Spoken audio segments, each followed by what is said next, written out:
Are you self-aware?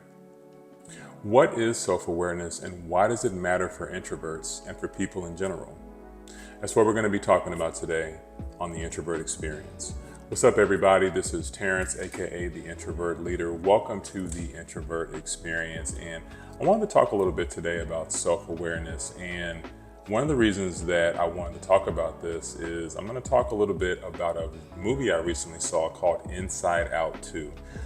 And it's a kid's movie, but there's so much about it that is relevant for adults. And I went with my family and I didn't know what to expect. And after watching it, I was like, man, this movie was really deep. And it gave me a lot to think about in terms of just, do you really know yourself? It made me ask, do I really know everything about myself, my feelings, my thoughts, the way that I'm wired? So anyway, I want to talk a little bit about that movie, but I wanted to start off with a definition of self-awareness, all right? So, as you all know, I'm big on words, being a writer, so I like to just understand the definition of things. So self-awareness. Self-awareness means the conscious knowledge of one's own character, feelings, motives, and desires. So one more time.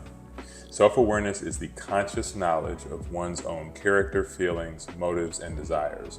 And that's from Oxford Dictionary online. So have you ever met somebody or had a conversation with someone and you can just tell they just lack self-awareness completely? Like what I just described as the definition, they just don't get that. The way that they come off, their tone, the way they talk to people, the way that they just engage with others, they just appear to be completely tone deaf and completely out of touch with how they're really coming across. Have you ever met somebody like that? I know that I have. On the flip side, have you ever personally been in a space in life where you're doing certain things or you're feeling certain things and you're not understanding why? Whether in the professional sense or a personal sense, you're going through certain situations or you're having certain thoughts, you're having certain feelings, and you're like, where is this coming from? I don't understand why I'm feeling like this. I've been there too. I know what that's like, So I wanted to dig a little bit into this. And I think it's very important because when we don't know who we are and we don't understand the inner workings of how we're wired and why we're wired the way we are, I think we're missing a lot. We're missing a lot. So anyway, I wanted to start by talking about this movie. So Inside Out 2, kids movie, and basically the premise of the movie, there was this girl and she's trying to make this hockey team, and her, not just her, but other characters in the movie, they have these different personalities, okay? So there are these individual characters and each character represents a different type of feeling, okay? So, one feeling was anger, another one was fear, there was sadness, there was disgust, and there was joy. So she had these different, cartoon characters that represent these feelings that she's going through, right? And then at the beginning of the movie, there are some new characters that are introduced. So one of them is embarrassment. Another one is anxiety. And then another one is boredom, I believe it was. So it was just really interesting because these characters are representing different emotions. And so as they're saying and doing things, she's reacting that way in the movie. So sadness, the sadness character, she messes with the little board or whatever. And then when she does that, then the girl Riley gets sad in the movie and starts crying. Or anxiety, when anxiety takes over control, then Riley starts getting worried and getting anxious and all of this, right? And kind of just, and I'm giving away the spoiler alert if anyone's ever seen it. But the characters of anxiety and joy, they ended up kind of at odds with each other, okay? So her personality character for anxiety was trying to control everything. And anxiety was trying to think through every scenario and every situation that could happen that could prevent Riley from making this hockey team. So anxiety is trying to think through all these scenarios and what they could do to prevent him and all of this stuff. And joy is trying to just make Riley feel positive and think positive and say positive thoughts about herself and not overthink things and all of this, right? And so the two of them really become at odds with each other. And it's interesting because toward the end, Joy basically is able to kind of take over anxiety and tells anxiety to just let go and just let things be. But what Joy realized is that Joy had to let go as well and just let Riley really control her life and feel whatever feelings and whatever thoughts she was feeling. So anyway, it was a really interesting movie. And it's crazy because we were in the theater and it was mostly adults in there actually. And my wife, like, she started crying. There were some other people in there, I think, getting emotional. I mean, it was this whole thing on a kid's movie, you know what I'm saying? But I think it was because there was so much in it that as an adult I could relate to, and I know other adults could as well. So how do you handle anxiety? Do you ever get anxious? Do you ever try to control every single situation because you want to prevent anything from going wrong? Do you think through every scenario of what could possibly happen, what could go wrong, and how to prevent all the different scenarios of ways things could go a certain way? I know I've done that.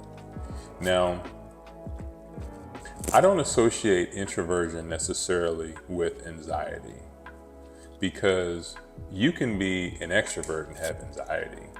You can be someone that loves being around people and you gain your energy from crowds and from groups and everything like that. And you could get anxious about being alone. You could get anxious about how a presentation is going to go. Just because someone is an extrovert doesn't mean they like speaking in front of people. They might get extremely anxious, right?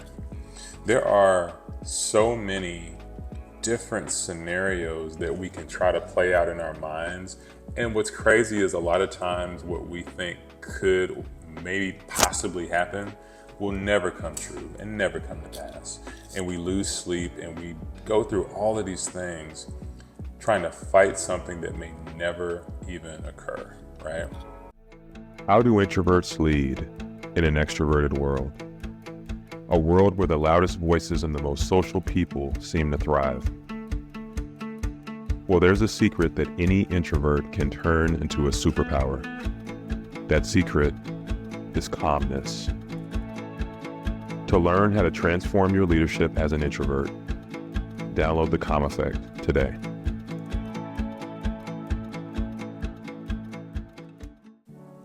Or what about fear? We'll have something we want to do. We'll have this idea. We'll have this thought. And something stops us. We say, I would do that, but I'm scared. I'm not really trying to do that. We may not tell people we're scared, but internally in our mind, we know we have a fear there, right? Or what about anger? Sometimes we get upset. Sometimes the wrong person says the wrong thing on the wrong day, and it gets under our skin. It just gets to us. We lose it. We're not able to function.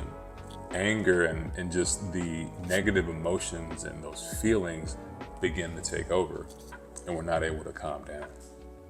There's so many things from this movie, and it was just crazy. And tying this into self-awareness, I think it's so important when I think of the different personality, the different feelings from that movie and what each character represented. I started to look at myself, and I'm going to be honest, I started to see some things that I knew were there, but it really made it really clear. So for me, I'll say that one of my things is embarrassment. I'm just going to be honest on here. And by that, I mean, if I'm giving a presentation, which I do a lot in my role and the work that I do, or if I'm doing something for my brand on social media or something, and if I say something that I feel like I said it the wrong way, or it didn't come off the way I wanted, or anything like that, I'll look back at it, or I'll think back on that presentation, and I'm like, man, why did I say that way? And I'll sometimes beat myself up over it, or I'll feel a little embarrassed, or whatever the case might be, you know. And some of that probably plays into a little bit of my overthinking, which I can do and I continue to work on. So that's definitely, I think, one for me. Another one, if I'm being honest as well, is anxiety. It's the anxiety one. I will think through scenarios and the worst of what could happen when I really should not do that. At the end of the day, I can't even control most of it. You know, you might be listening and you might feel the same way. Like, you might try to control things that you really have absolutely no control over, you know? And so this is why self-awareness is so key. Do you know who you are? If I asked you, what do you feel the most often? Do you feel fear, anger, joy, sadness, disgust, anxiety? What do you feel the most often? Boredom, right? Some people, they're just kind of going through life. You know, you're just going through life. You don't necessarily maybe feel an attached purpose or something that is really pushing you forward, just kind of going through the motions, you know? A lot of people are doing that as well. Do you feel that way? I think being self-aware, knowing where we're at, and then ultimately knowing where we want to go, being the most important, is really key. I'll say for me that although I described all those things in terms of my evaluation of where I feel like I am, I will say this as a balancing point, that these days I am starting to feel a lot more joy. So even with some of the anxiety and some of the embarrassment and the overthinking and the various things that I work through, I feel a lot more joy these days. Not all the time. I'm not going to sit up here and lie to you all, not all the time. But I just feel really grateful. I feel very thankful to have gotten to this place. I feel grateful to be able to be a writer, to have a family, to have my health, to just be here, to have a purpose. Those things make me really grateful. And so when I think that way, I do begin to have a high level of joy. But I could always get better. And so how do you feel? You know, let me know, like shoot me an email at info@terrencelee.com, or just, you know, drop a comment if you're watching this on YouTube, or just, you know, shoot me an email, respond to me. I would love to know of those different feelings, what do you feel the most often? And then what would you like to feel more of, or where would you like to be? I think self-awareness is so key. Once we realize where we're at and we assess where we're at, and then we truly think about where are we trying to go? How do we want to feel, right? When we think about this, we become more self-aware, and then we know what we need to do to fix it, or to get over that hump, or to get to where we're, you know, just ultimately trying to be with our feelings and our motives and where we're at. So I think things like this don't get talked about a whole lot. I didn't expect to get all of this from a cartoon. I'm just going to be honest. I thought I was just going to watch a movie with the family and that was going to be it. But it ended up being a really deep experience, and it was dope. And I'm glad that we watched it. So anyway, I would love to hear your thoughts on this. And I would just encourage you to maintain a level of self-awareness. Don't be afraid to assess yourself. Don't be afraid to ask the hard questions, and to really think about what your feelings are and where you're at. All right. I think it's very important for us to understand that if we're going to ultimately become our best selves and to be who we want to be. All right. So with that said, I really hope you enjoyed this week's episode. And as always, remember, there's only one you and there's only one life. So make it count. God bless.